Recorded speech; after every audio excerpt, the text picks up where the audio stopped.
ಆತ್ಮೀಯ ಸ್ಪರ್ಧಾ ಮಿತ್ರರಿಗೆ ನಮ್ಮ ಸ್ಪರ್ಧಾ ಸಾಮ್ರಾಜ್ಯ ಸ್ಟಡಿ ಸರ್ಕಲ್ ಯೂಟ್ಯೂಬ್ ಚಾನಲ್ಗೆ ತಮಗೆಲ್ಲರಿಗೂ ಕೂಡ ಆತ್ಮೀಯ ಸ್ವಾಗತವನ್ನು ಕೋರ್ತಾ ಇವತ್ತು ನಾವು ಅತಿ ಪ್ರಮುಖವಾಗಿರ್ತಕ್ಕಂಥ ಕೆಲವು ಇಂಪಾರ್ಟೆಂಟ್ ಜಿ ಕೆ ಪ್ರಶ್ನೆವನ್ನು ನಾವೇನು ಮಾಡೋದು ಕೇಳಿದ್ರೆ ಡಿಸ್ಕಷನ್ ಮಾಡೋಣ ಅಂತೇಳಿ.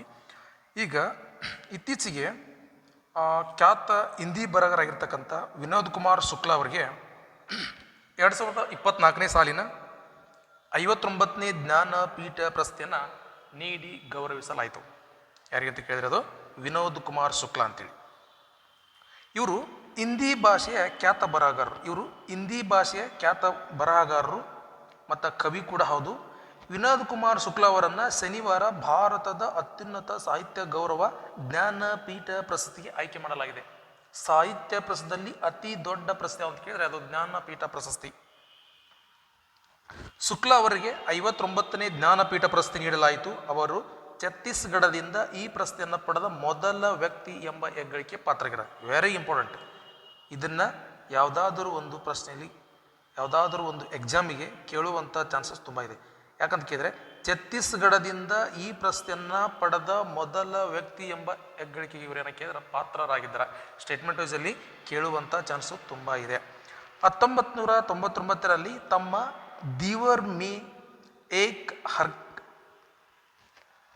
ಕರ್ಕಿ ರಹತಿ ಥಿ ಪುಸ್ತಕಕ್ಕಾಗಿ ಸಾಹಿತ್ಯ ಅಕಾಡೆಮಿ ಪ್ರಶಸ್ತಿಯನ್ನು ಪಡೆದರು. ಈ ಜ್ಞಾನಪೀಠ ಪ್ರಶಸ್ತಿ 1961ರಲ್ಲಿ ಸ್ಥಾಪನೆಯಾಗಿರ್ತಕ್ಕಂಥದ್ದು. ಜ್ಞಾನಪೀಠ ಪ್ರಶಸ್ತಿಯನ್ನು ಮೊದಲು ಪಡೆದಿರ್ತಕ್ಕಂಥವ್ರು ಯಾರು ಅಂತ ಕೇಳಿದ್ರೆ ಅದು ಮಲಯಾಳಂ ಕವಿ. ಅವ್ರು ಯಾರು ಅಂತ ಕೇಳಿದ್ರೆ ಜಿ ಶಂಕರ್ ಕುರುಪ್. ಅವರು ಪಡೆದ ವರ್ಷ ಅಂತ ಕೇಳಿದ್ರೆ 1965ರಲ್ಲಿ ಈ ಪ್ರಶಸ್ತಿಯನ್ನು ಅವರು ಪಡ್ಕೊತಾರೆ. ಯಾವ ಕೃತಿಗೆ ಅಂತ ಕೇಳಿದ್ರೆ ಒಡಕೊಳ್ಳಲ್ ಕವನ ಸಂಕಲನಕ್ಕಾಗಿ ಅವರು ಈ ಪ್ರಶಸ್ತಿಯನ್ನು ಪಡ್ಕೊತಾರೆ. ಹಾಗಾದ್ರೆ ಇದು ಇತ್ತೀಚಿನ ಪ್ರಶ್ನೆ ಆಗಿರ್ತಕ್ಕಂಥದ್ದು. ಜ್ಞಾನಪೀಠ ಪ್ರಶಸ್ತಿ 59ನೇ ಜ್ಞಾನಪೀಠ ಪ್ರಶಸ್ತಿ ಪಡ್ಕೊಂಡಿದ್ದಾರೆ ಅಂತ ಕೇಳಿದ್ರೆ ಅದು ವಿನೋದ್ ಕುಮಾರ್ ಶುಕ್ಲಾ ಅಂತೇಳಿ. ಈಗ ಈ ದತ್ತು ಮಕ್ಕಳಿಗೆ ಹಕ್ಕಿಲ್ಲ ನೀತಿಯನ್ನು ಅಂದ್ರೆ ಡಾಕ್ಟ್ರಿನ್ ಆಫ್ ಲ್ಯಾಪ್ಸ್ ಪಾಲಿಸಿ ಅಂತೇಳಿ ಇದನ್ನು ನೋಡಿ, ಲುಕ್ ಎಟ್ ದಿಸ್ ಪಿಕ್ಚರ್. ಹೌದಾ? ಇಂದ ಇತಿಹಾಸ ಈ ದತ್ತು ಮಕ್ಕಳಿಗೆ ಹಕ್ಕಿಲ್ಲ ಎಂಬ ನೀತಿಯನ್ನು ವಿರುದ್ಧ ಹೋರಾಡಿರ್ತಕ್ಕಂಥದ್ದು ಯಾರ್ಯಾರು ಏನು ಅನ್ನೋದನ್ನು ಸಂಪೂರ್ಣವಾಗಿ ನೋಡೋಣ. ಹೌದಾ? ಈ ದತ್ತು ಮಕ್ಕಳಿಗೆ ಹಕ್ಕಿಲ್ಲ ಎಂಬ ನೀತಿಯನ್ನು ಯಾವಾಗ ಜಾರಿ ತರಲ್ಲ ಅಂತ ಕೇಳಿದ್ರೆ 1848ರಿಂದ 1856ರಲ್ಲಿ ಈ ನೀತಿಯನ್ನು ಜಾರಿ ತಂದರು. ಹಾಗಾದ್ರೆ ಜಾರಿಗೆ ತಂದವರು ಯಾರು ಅಂತ ಕೇಳಿದ್ರೆ ಲಾರ್ಡ್ ಡಾಲ್ ಹೌಸಿ. ಈ ನೀತಿಯನ್ನು ಜಾರಿಗೆ ತಂದವರು ಲಾರ್ಡ್ ಡಾಲ್ ಹೌಸಿ. ಈ ನೀತಿಗೆ ಒಳಗಾದ ಮೊದಲ ರಾಜ್ಯ ಸಂಸ್ಥಾನ ಅಂತ ಕೇಳಿದ್ರೆ ಸತಾರ್. ಈ ನೀತಿಗೆ ಒಳಗಾಗಿರ್ತಕ್ಕಂಥದ್ದು ಮೊದಲ ರಾಜ್ಯ ಯಾವಂತ ಕೇಳಿದ್ರೆ ಅದು ಸತಾರ್.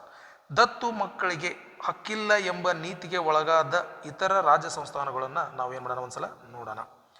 ನೆಕ್ಸ್ಟ್ ಸೆಕೆಂಡ್ ಯಾವ್ದು ಕೇಳಿದ್ರೆ ನಾಗ್ಪುರ್. 1ನೇದ್ದು ಸತಾರ, 2ನೇದ್ದು ನಾಗ್ಪುರ್, 3ನೇದ್ದು ಝಾನ್ಸಿ, 4ನೇದ್ದು ಸಂಬಲ್ಪುರ್, 5ನೇದ್ದು ಚೈತಾಪುರ್, 6ನೇದ್ದು ಆರ್ಕಾಟ್. ಹಾಗಾದ್ರೆ ಈ ನೀತಿ ಏನು? ಹಾಗಾದ್ರೆ ಈ ದತ್ತು ಮಕ್ಕಳಿಗೆ ಹಕ್ಕಿಲ್ಲ ಎಂಬ ನೀತಿ ಅಂದ್ರೆ ಏನಂತ ಕೇಳಿದ್ರೆ ಈ ನೀತಿಯ ಅನ್ವಯ ಬ್ರಿಟಿಷ್ ಸಾರ್ವಭೌಮತ್ವಕ್ಕೆ ಒಳಗಾದ ಯಾವುದೇ ದೇಸಿ ರಾಜ್ಯದ ರಾಜಪುತ್ರ ಸಂತಾನವಿಲ್ಲದೆ ನಿಧಾನವಾದಾಗ ಆ ರಾಜ್ಯನು ಪಡೆದ ಪುತ್ರನಿಗೆ ರಾಜ್ಯಾಧಿಕಾರ ಇರುತ್ತಿರಲಿಲ್ಲ. ಅಂದ್ರೆ ಇವರಿಗೆ ಯಾವ ರಾಜನಿಗೆ ತನ್ನ ಸ್ವಂತ ಮಕ್ಕಳಿರಲ್ಲೋ ಅಂಥವ್ರಿಗೆ ಅಧಿಕಾರದ ಒಂದು ಜವಾಬ್ದಾರಿ ಇರೋದಿಲ್ಲ. ಅವರು ತಮ್ಮ ರಾಜ್ಯ ಸಂಸ್ಥಾನವನ್ನು ಬಿಟ್ಕೊಳ್ಬೇಕಾಗತ್ತೆ. ಅಂದರೆ ದತ್ತು ಮಕ್ಕಳನ್ನು ತೆಗೆದುಕೊಳ್ಳುವಂತಿಲ್ಲ. ಯಾಕಂತ ಕೇಳಿದರೆ ಅಂಥ ಬ್ರಿಟಿಷರು ಒಟ್ಟು ನಮ್ಮ ದೇಶವನ್ನು ಕೊಳ್ಳೆ ಹೊಡಿಲಿಕ್ಕೆ, ನಮ್ಮ ದೇಶವನ್ನು ಆಕ್ರಮಿಸಲಿಕ್ಕೆ ಮಾಡ್ತಕ್ಕಂಥ ಒಂದು ನೀತಿ ಯಾವುದು ಕೇಳಿದ್ರೆ ಅದು ದತ್ತು ಮಕ್ಕಳಿಗೆ ಹಕ್ಕಿಲ್ಲ ಎಂಬ ನೀತಿ. ಹಾಗಾದ್ರೆ ಈ ಭಾರತದಲ್ಲಿ ಪ್ರಥಮ ವಿಷಯಗಳೇನೇನು? ಭಾರತದ ಪ್ರಥಮ ಕಾಲೇಜು ಪೋರ್ಟ್ ವಿಲಿಯಂ ಕಾಲೇಜ್, ಭಾರತದ ಪ್ರಥಮ ಹಡಗು ಜಲದುರ್ಗ, ಭಾರತದ ಪ್ರಥಮ ಕಂಪ್ಯೂಟರ್ HEC ಕೋಲ್ಕತ್ತಾ, ಭಾರತದ ಪ್ರಥಮ ಅಣುಸ್ಥಾವರ ತಾರಾಪುರ್, ಭಾರತದ ಪ್ರಥಮ ಸ್ಟಾಕ್ ಎಕ್ಸ್ಚೇಂಜ್ ಯಾವ್ದು ಕೇಳಿದ್ರೆ ಅದು ಬಾಂಬೆ ಸ್ಟಾಕ್ ಎಕ್ಸ್ಚೇಂಜ್, ಭಾರತದ ಪ್ರಥಮ ಬ್ಯಾಂಕ್ ಆಫ್ ಹಿಂದೂಸ್ತಾನ್, ಭಾರತದ ಪ್ರಥಮ ಭಾರತೀಯ ಬ್ಯಾಂಕ್ ಯಾವ್ದು ಕೇಳಿದ್ರೆ ಅದು ಔದ್ ಕಮರ್ಷಿಯಲ್ ಬ್ಯಾಂಕ್, ಭಾರತದ ಪ್ರಥಮ ಅಂಚೆ ಚೀಟಿ ಯಾವ್ದು ಕೇಳಿದ್ರೆ ಸಿಂಧ್ ಡಾಕ್ ಅಂತೇಳಿ. ಭಾರತದ ಪ್ರಥಮ ಕೃತಕ ಉಪಗ್ರಹ ಅಂತ ಕೇಳಿದ್ರೆ ಆರ್ಯಭಟ್ಟ. ಭಾರತದ ಪ್ರಥಮ ಪತ್ರಿಕೆ ದಿ ಬೆಂಗಾಲಿ ಗೆಜೆಟ್. ಈಗ ಪರಿಸರಕ್ಕೆ ಸಂಬಂಧಪಟ್ಟಿರ್ತಕ್ಕಂಥ ಕೆಲವೊಂದಿಷ್ಟು ದಿನಗಳು ಮತ್ತು ಅದರ ವಿಶೇಷತೆಯನ್ನು ನೋಡೋಣ. ವಿಶ್ವ ಜೌಗು ಪ್ರದೇಶ ದಿನ ಫೆಬ್ರವರಿ 2. ವಿಶ್ವ ವನ್ಯಜೀವಿ ದಿನ ಮಾರ್ಚ್ 3. ನದಿಗಳಿಗಾಗಿ ಅಂತಾರಾಷ್ಟ್ರೀಯ ಕಾರ್ಯಕ್ರಮ ದಿನ ಅಂತ ಕೇಳಿದ್ರೆ ಅದು ಮಾರ್ಚ್ 14. ಅಂತಾರಾಷ್ಟ್ರೀಯ ಅರಣ್ಯ ದಿನ 21 ಮಾರ್ಚ್. ವಿಶ್ವ ನೀರಿನ ದಿನ ಮಾರ್ಚ್ 22. ವಿಶ್ವ ಹವಾಮಾನ ದಿನ ಮಾರ್ಚ್ 23. ವಿಶ್ವ ಭೂಮಿಯ ದಿನ ಏಪ್ರಿಲ್ 22. ಜೈವಿಕ ವೈವಿಧ್ಯತೆಗಾಗಿ ಅಂತಾರಾಷ್ಟ್ರೀಯ ದಿನ 22 ಮೇ. ವಿಶ್ವ ಪರಿಸರ ದಿನ ಜೂನ್ 5. ವಿಶ್ವ ಸಾಗರ ದಿನ ಜೂನ್ 8. ಅಂತಾರಾಷ್ಟ್ರೀಯ ಹವಾಮಾನ ಬದಲಾವಣೆ ದಿನ ಜೂನ್ 21. ಯೋಗ ದಿನ ಸಹ ಜೂನ್ 21. ವಿಶ್ವ ಮಳೆಕಾಡು ದಿನ ಜೂನ್ 22. ವಿಶ್ವ ಪ್ರಕೃತಿ ಸಂರಕ್ಷಣಾ ದಿನ